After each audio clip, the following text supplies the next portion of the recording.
Проходим тест тарифа грузовой. Вот первый вопрос.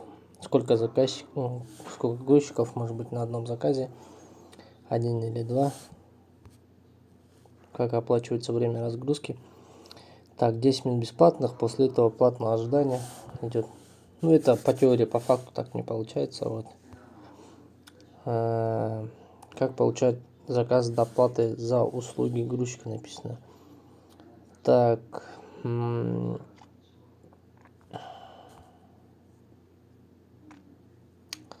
доплаты в таксометре можно, услуги дополнительные можно самому в приложении включить. Вот. Тяжелые посылки там и так далее. Какое время ожидания разгрузки включено в тариф? 10 минут, далее бесплатно, платное начинается.